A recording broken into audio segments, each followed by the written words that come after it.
We are live. This is the NBA Rundown. The channel is Nuke the House. My co-host is Tyler Hicks. 3 games in the NBA last night, Tyler. But let's talk about the one with the MVP candidates squaring off. Got that one home on the sheet. I know you gave out the Jokic triple-double at plus money, but I did like the Sixers. And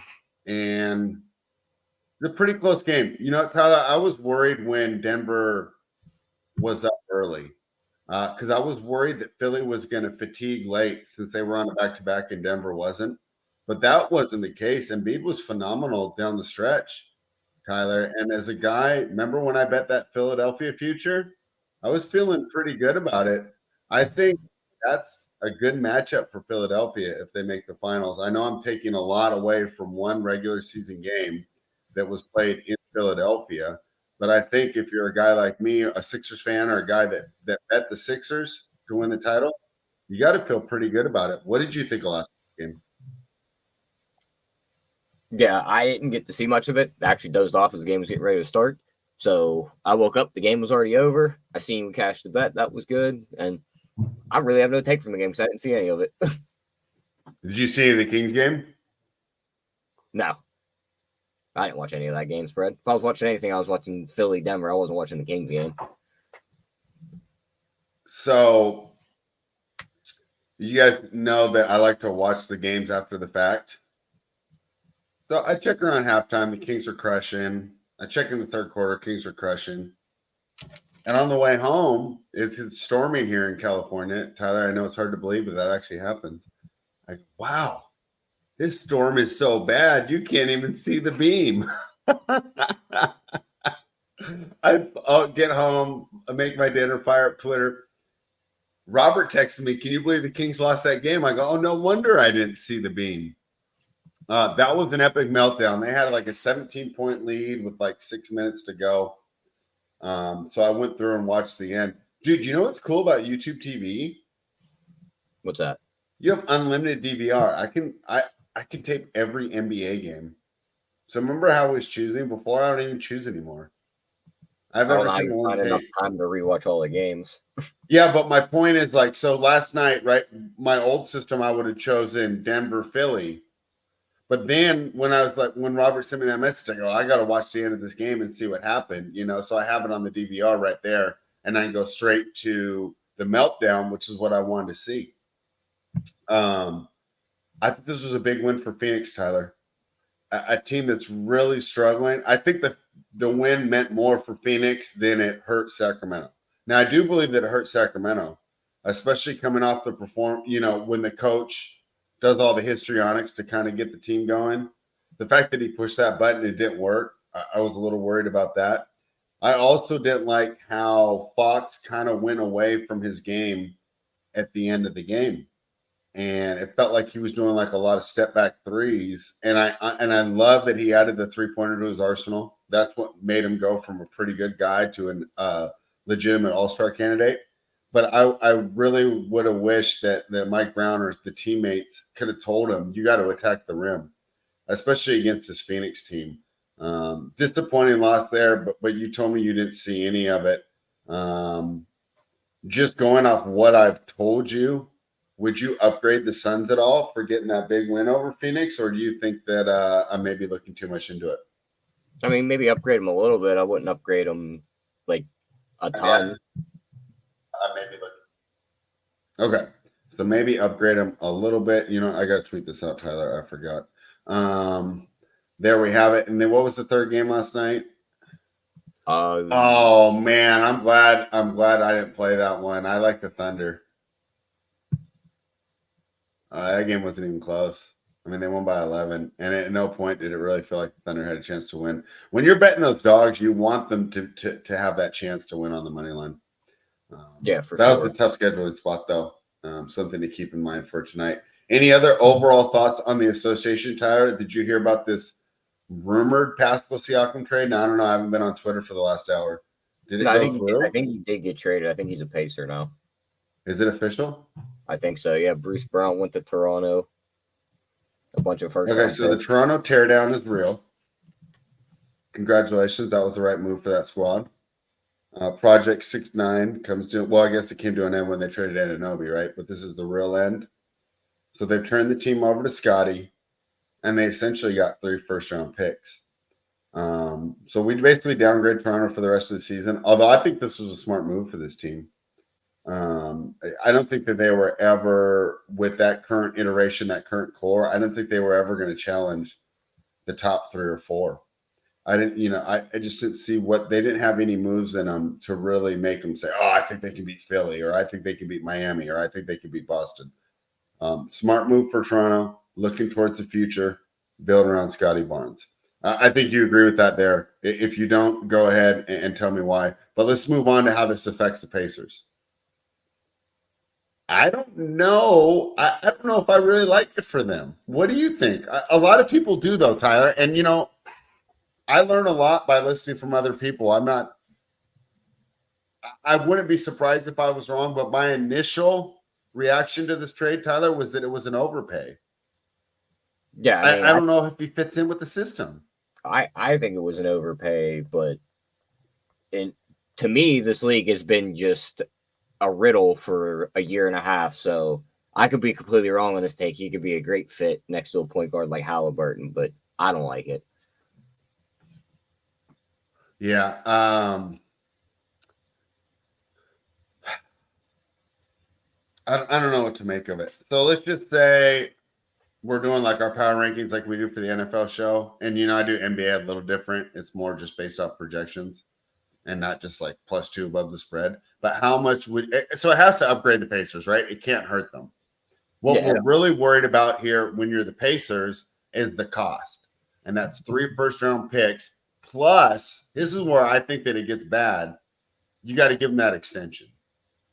So now your top 2 guys are Tyrese, Pascal. Maybe that works, but doesn't this feel like Toronto all over again? I mean, to a point, they at least have a star in Halliburton. So, I mean, gotta wait and see how it plays out. That's a good point. Are you worried that he kind of clunks up the spacing of that almost perfect offense? I mean, just gonna go back to you gotta wait and see how it plays out. All right. Well, come on, Tyler. You got to go ahead and make a stand here so one of us can victory lap this. I mean, I gave my stand spread. The league's been a riddle for me. I have no real take on it. All right. I tried my best. I tried my best to get it out of them. Do we want to talk about I'm not pushing the people in the wrong direction any which way. Let's just get into tonight's games. I don't want. Can I announce the sad news right now? Go for it. Did you hear about the Warriors coach? No. He collapsed last night at a team dinner and he died today. That's unfortunate. That game got canceled. That's why that game got canceled? I seen the game got canceled, but I didn't know why. Yeah. So, rest in peace. That's sad. And you know what I was thinking? I get on you guys a lot, right? Like my buddy was laughing at that when we were arguing about the generation of players, right? And me being older. And I was thinking, 20 years ago, they would have played this game. And someone, they're soft now. I actually think it's the right call for them to postpone it. So I just wanted to get that news out there. Sorry, guys. Somber note to start the show. We're losing viewers, Tires. I'm getting sad. But let's break into the card today. But I did have the need to announce that because it just announced in the last 20 minutes. The Minnesota Timberwolves, Tyler, are -12 in Detroit. They're taking on the Pistons. Total is 222. Tyler, my projections are liking a lot of dogs today, and this is one of them. I think that the Pistons have been playing better. I also wonder what it means for the team that they lose Cade Cunningham, and it doesn't really matter at all. Now, I'm not saying that Cade's not a great player. I think he's very, very good. I just wonder if it just shows how poorly this roster fits together, that they can lose a player of his caliber and almost improve, in my mind. So if I were to bet this game, I like the Pistons. I also think there's no reason to force things. And right, are we going to be too disappointed if we lose this quote unquote edge off the card with Detroit? What do you think, Tyler? I don't like laying 12 on the road with Minnesota. What do you think? Yeah, I would lean Minnesota here. I would not take the 12 points with Detroit without Cade on the floor. I don't like that team one bit. They've had what? Looking at these recent games, they beat Washington. They barely lost to Houston. They've got blown out in every other game since then. So I'm not taking Detroit's recent games. Yeah, Detroit's recent games. I wouldn't touch them. It would be Minnesota or pass for me. Yeah, they're on a 2-game cover streak, Tyler. Let's just throw that out there. All right, I'm fine staying away from that game, Tyler, because I'm going to save my energy because there's some more dogs that I like that I already know I'm going to have to convince you of. So I'm going to save my energy for that one. The total here is 222 in that game, just to give my projections, Tyler. And I have that game slightly going over. So over there, and I like the Pistons. This is a fun one, Tyler. The Milwaukee Bucks are traveling to Cleveland to take on the Cavaliers. The total is 236.5. The Cavaliers are plus 4.5 at home. Milwaukee's taking a little bit of money. I think this is an interesting game here, Tyler. I don't like Milwaukee on the road, but I don't like the matchup for Cleveland either. And once again, my projections like the dog. I have this as a 2-point Bucks win on a spread of 4.5. These teams played recently, and the Bucks got the win. That was in Milwaukee, if I remember right. Let me pull that up to make sure. No, it was in Cleveland. That was the 29th, but let's throw that out because I hate that week as far as helping us. This is also fun too because it's an offensive team versus a defensive team right now. I know they have Donovan Mitchell, but Cleveland's hanging their hat on their recent win streak, on their defensive ability. Tyler, did you see how many games in a row Cleveland's won? Yeah, but They've won 5 games in a row, all on this homestand. Their last road game was on the New Year's Day. What does 5 wins mean when it's Chicago, Brooklyn, Spurs, and Washington twice? It means that they're rested. Yeah. Okay. I just make good arguments for both sides. I want Milwaukee. I know like all our statistical arguments and everything are going to tell us to take Cleveland. But I think you look at this matchup, isn't it just huge for Giannis? I want it's Milwaukee. Just so good. They don't have anyone on the perimeter to slow him down. And it's kind of like negates their strength of their paint defense because Giannis is going to score against anybody. I think you can go either way on this game. What do you think? I would lean Milwaukee. Give me the offense over the defense. Cleveland's still missing pieces. They've won 5 games against bad teams, which I think has lowered this spread. I think Milwaukee rolls in here and picks up this win. That's a good point because think about one of my inputs this last 5, but it doesn't take into account strength of schedule. Yeah. Do you see what I'm saying? So you're going to say, oh, you're right, last 5 in a row. But what's the best win in there? Brooklyn? They were favorites. I don't even rate Brooklyn anymore. I'm so over Brooklyn. They were favorites in every game, too. They were favorites at 9 points, 10 points, 10.5, 4, and 3.5. Yeah. All right. So are we fine leaving this one off the card? Do you feel a need to I'm leaving that to you, Spread. You've been leading us in the right direction. So okay. I say we just leave it off the card. I don't think we bet it. That's your word. I'm sticking to it. Okay. You ain't got that ain't a question. That is a statement. All right, that's fine. There's some other spots that I really like. We talked about this one pre-show. Let's talk about it here. The Miami Heat are -3.5. They're in Toronto. They're taking on the Raptors. As mentioned earlier, the Raptors traded Pascal Siakam. So let me see if I can see who they project the new starting lineup to be. Because if he's been pretty injury free this year, Tyler. He's been in the lineup most nights for Toronto. So it looks like they move Scotty Barnes to power forward, and they start a young man named Jonte Porter pull out that Shaq meme. I apologize. I'm not familiar with his game. Now Miami's, boy, just as soon as they almost get fully healthy, they lose. I don't want to say rookie sensation, but he's been a solid pick and a solid player for the Miami Heat, and Jaime Jaquez. Kevin Love is still out, but at this point, boy, he's just a super sub. I don't know if I downgrade them with it out. But Hero and Butler are back.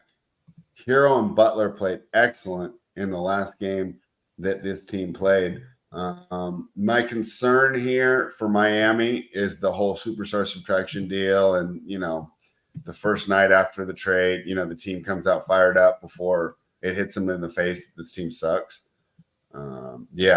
Like Robert says, right? When the star player gets traded, it's tough to go against that team. A lot of usage opening up for the Raptors. Right now, this is stay away from me, but make your pitch on why you think the Heat minus 3.5 is a good idea. I just think it's as easy as it gets. I mean, I guess you can say it's a star subtraction, but is Pascal Siakam really a star? Was he even the best player on the team anymore? I don't think so. They were already in rebuild mode. They already knew he was out the door. It was just a matter of time. Now he's finally out the door. They don't match up well here. They're other guys they're missing around. Like Pirtle was going to be a good matchup for Bam down low. Now they have no matchup for Bam down low. Otto Porter's also out. Gary Trent's probably going to miss. Grady Dick is questionable. Bruce Brown and these guys aren't going to play. And on the other side, Lowry, Martin, Hero are in. I think the Heat win this game by double digits. I think it's as easy as it gets.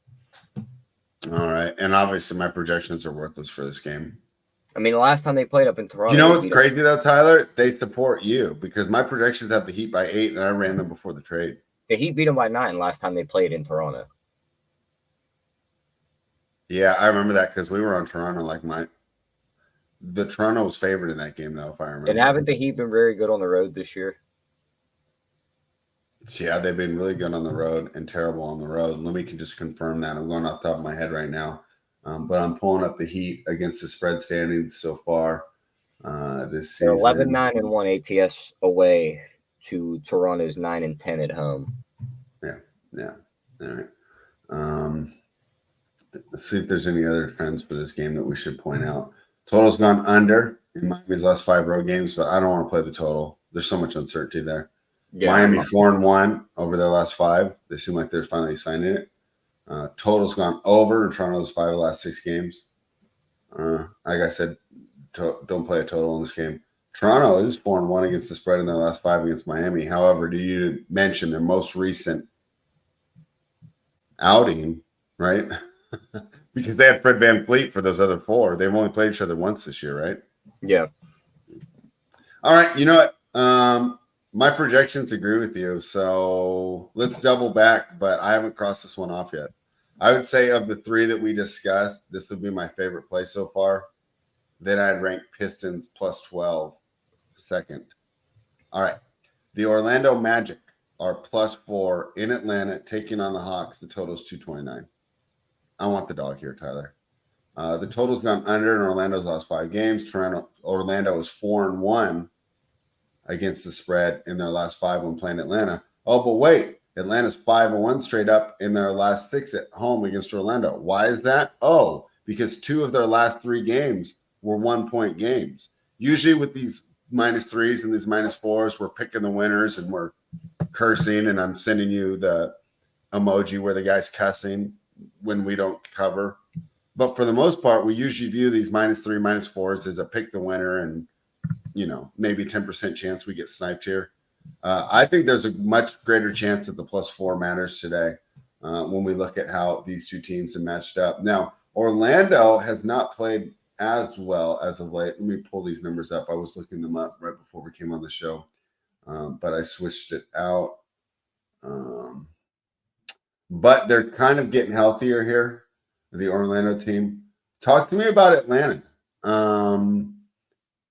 I didn't watch a lot of their game against the Spurs because they jumped out to a 30-point lead, and then it's not like they almost blew it, but they almost blew the cover. That was kind of wild. Orlando's most recent game was a 98-94 win over the Knicks. Before that, they lost by 12 to Oklahoma City. Boy, I think I was on that plus 11.5 there too. That was a rough one. Then they lost to Miami. Before that, they lost to Minnesota. So they've only won 2 of their last 5 games, but one of those was a 117-110 win over Atlanta. They were 2-point dogs at home in this game. At home, now they're 4-point dogs on the road. I like Orlando here, Tyler. What do you think? Yeah, I would take Orlando here. I think they could win this one. Atlanta's terrible against the spread. They're terrible after a win, 5-10 ATS. They always win on MLK Day. That was their last win. I don't know the trend of the game afterwards, but I think they always lose that game. And this is that matchup right here. So DeJounte Murray's also got his name in trade, so you know that he's not playing to his full potential. I like Orlando here. I think they can win this game. You know what, Tyler? I mean, sometimes we come on here and we go, boy, I was wrong. I was wrong. Nobody liked that DeJounte Murray trade. Who do you know that really knows basketball, that wins at basketball betting, that was like, oh, let's put another small guard on this team. That's what they need. Yeah, it was a weird trade. I don't think anyone liked it. Just got to blow it up. I want to double back because this is a great comment.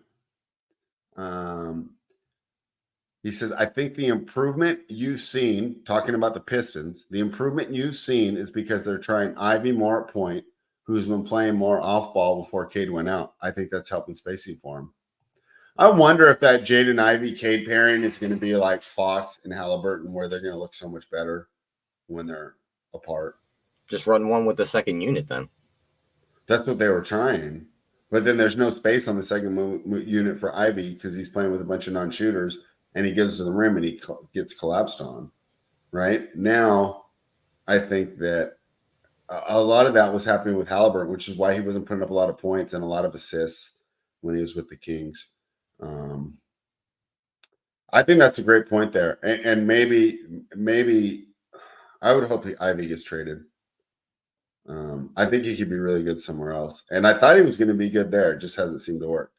I actually agree with Robert here. He says Murray should be the star and trade Trey. What do you think? I agree, Tyler. And I think you have to factor in some of the considerations. You would get a bigger haul back for Trey. I mean, I think they're just pretty much the same guy. Like, neither guy really helps you win. One guy gets you back a little bit more than Trey. I think there's a reason they traded Murray when they went all in to get Wembanyama. I mean, I think they're exchangeable. I don't think they really win for either team. So one guy gets you back an extra first-round pick. That's about it. Okay. Well, then you roundabout way agreed with us. Robert, he agrees with us. Let's celebrate. Okay, great. Let's move on. Thank you for the chat. All right, fine. We'll address Clyde's comment. He says the Pistons coach has no control of the team. Is that true? Or are they just terrible? Is it just a really poorly built roster? What do you think, Tyler? I have no take on that spread. All right. I disagree with you, Clyde, but I don't know a lot either about that. All right. So we both like the Magic. Ooh, we could be some road warriors today, Tyler. We're picking 2 road teams here. That seems to be our favorite bet. However, in this next game, to me, it's the home team or it's pass. And I'm talking about the New York Knicks, who are hosting the Houston Rockets. Knicks laying 6.5. Totals 221.5. This line has moved a half a point since we did the projections earlier, Tyler. And it's moved in favor of the Knicks. Let me check this injury report. I'm hoping to get news. Dang it. Do you have any Jalen Brunson news? Questionable. I love New York here, but I want Jalen Brunson to be in. You know, normally I don't worry about that stuff. But in this matchup, I do think it's important. So, you know, I was so high on Houston, and I was victory lapping how good they were. But maybe, Tyler, a little bit of a Philadelphia Eagles situation there where they got a lot of home games to start the season, right? So when they got off to that good start, they were winning a lot of games at home. Lately, they've kind of regressed to the mean or their expectations, so to say. And I think that's because they've had to be on the road. Now, let's look at this Houston road trip. It started on January 8th. It's January 17th. So they've been on the road for a while, right? I mean, this is closing in on 10 days on the road. They lost in Miami. Then they lost in Chicago. A game we were on, Tyler. How rough was that one? Plus 4.5, and they lose by 5. They won in Detroit, but they didn't cover. They got smoked by Boston on Saturday. And then on Monday, they lost by 9 to Philly, plus 8.5 here. I like the Knicks, Tyler. I want Brunson to be in to play this, though. This line indicates to me that he is in. My projections as well have this as a 9-point Knicks win. Yeah, if he's in, I'm down to play the Knicks. I think it's a good schedule spot. I just want to make sure he's in, though. I think we wait too. I don't think the line moves. I think the most moves is the 7. Yeah. Yeah, I got a 6.5 on my book club.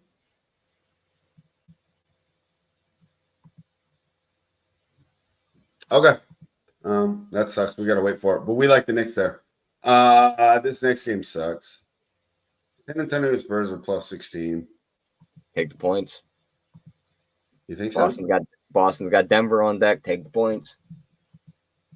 I mean, Boston's injury report looks like they are looking ahead to Denver too, as we see that. I know 3 of the 5 were on there earlier. Let's see if they've adjusted it. Holiday, Porzingis, and White, all game time decisions.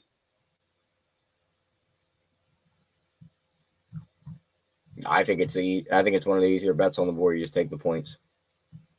You don't got to break it down much. They have Denver on deck. They do not care about this game. The Spurs are 6-1 ATS in their last 7. They've played decent, and that's with spreads at like 8.5, 6.5, 2.5, 3.5, 10.5, 11.5. Now we're getting to 16. You could tell me Boston blew out the last team they played with a big spread like this, but it was Houston. They were playing their former coach. They had built an incentive to win that game like that. They have nothing here. Okay.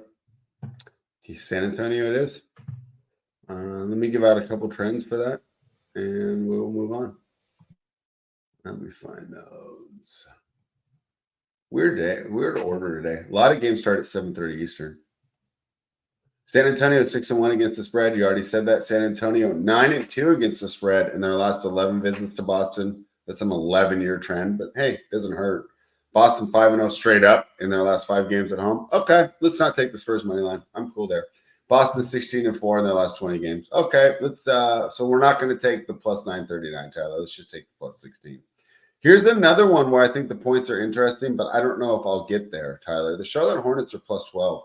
I think that's the only way that I could look in this game. Let me see how I projected it.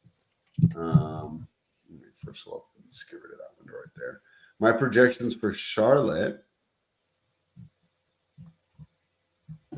And this is an 11-point game. So not a big edge. Not a big edge there. But I still would lean towards taking the point. The total's gone under in Charlotte's last 5 road games. Total's gone over 8 of the last 10 times these teams have played. New Orleans 13-5 straight up on the 12-point spread. That doesn't help us at all. Injury report. We know we always got to take care of that. Take a look on that when we're dealing with these Pelicans here. Wow, this is clean. No wonder it's a 12-point spread. The only one I see out is former Falcons quarterback Matt Ryan. Bruce McGowan's, Brandon Miller, Frankie Nichols, all game time decisions. And Gordon Hayward, is he ever going to play an NBA game? Him and Victor Oladipo should have an injury off. I like the points here, Tyler, but not that much. No, I'm not touching the points here. This Spurs game just went off the board. Are we going to regret not betting it? There's reasons why I wouldn't fade teams like the Timberwolves and the Pelicans when they have these huge spreads. And that's because they're top defensive units. They could just have bad shooting nights and just lock down on defense. The other teams can't score. The Pelicans, when you look at their rankings over the last 2 weeks, they have the 7th ranked offense, the 7th ranked defense, the 4th highest point differential. They're winning every game by 10 points. And the 2nd highest spread differential, they're covering by 12 points. I don't think Charlotte, when they cover these big spreads, it's against teams that can't play defense. when they play teams that can play defense, they can't score and they can't play defense themselves to slow down the other side. I think the Pelicans name their score here, so I would be on the Pelican side. Okay. Let's just not play it then. You cool with that? I mean, do you think we're leaving on the money? Do you think we should bet the Pelicans? I would say I think they win the game. 12 could be a little bit too much, but I think there's a much better chance that you watch the Pelicans blow this team out than the Hornets keep it close. All right, great. Let's just stay away from it then. And we're not going to be crying that we didn't lay 12, right? No, I mean, I could care less. Okay, let's move on. I like our other picks a lot better. Okay. Man, Tyler, this next game, I know what I want before I fill in the spreadsheet every morning, right? I know what I want it to say. It did not say what I wanted it to say here, Tyler. I so wanted the stats to project that the Mavericks would cover against the Lakers. Matchup wise, if Luka plays, I love the way that Dallas matches up against the Lakers. However, it came out to much more than this point spread. That's right, Tyler. I have this projected as a 5.5 point Lakers win. How disappointing is that? What do you think of this game? That now I just tape them all, but before I would say, you know what? This might be my game of the night. This might be the one that I have to see. LeBron versus Luka. Let's go. If he plays, I want Dallas. You're with me there? Yeah, screw the projections. I can care less. The Lakers have won a couple games that were meaningless, and it took a bunch of free throws, and then they played OKC on a fatigue spot. Dallas matches up. No, OKC wasn't fatiguing that game. The fatigue spot was the next night. Okay, well, Dallas matches up very well. I think it's I love the way they match up. Yeah, I think it's a great spot for them as long as Luka plays. Yeah, and Derek Lively's already ruled in, and he was the other one that I'd be worried about. I really like him out there tonight to slow down Davis a bit. This team's playing well right now. Tyler, I think that letting Kyrie just ball and cook for a couple games was huge. I think that second unit's going to be dialed in. And when we talk about covering spreads, we talk about the second unit being so important. I think that the starting lineup is cool. And you run Kyrie with the lineup they were kind of running these last couple games that Luka missed. And it's weird because normally you want your backups to have the same identity as your starters. But I feel like with the Mavericks, it goes the exact opposite. I feel like their starters like to play slow, great half-court execution, right? But a slower paced team. Also not as athletic. Then we look at the second unit with Kyrie. They're all fast. They're all athletes, and they get up and down the floor.